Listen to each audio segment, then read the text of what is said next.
Filmar Alipayo, sa kanyang pinakabagong post, ay nagsulat lamang ng kanyang taos-pusong pangako, sa kanyang kasintahang si Andy Eigenman, noong Miyerkules ika-26 ng Hunyo, nag-upload si Filmar sa kanyang social media page, ng viral video nila ni Andy, na magkasamang nagtatrabaho sa isang gym.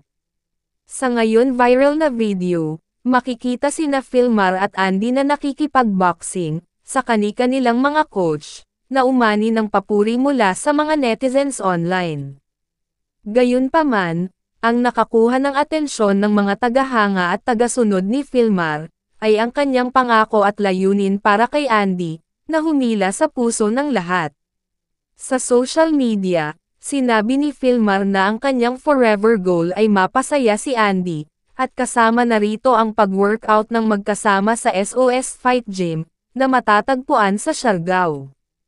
Isang way to make her happy and celebrate her birthday at Souls.Island, and my forever goal is to make her happy, and to motivate her always to surf at exercise, isinulat niya.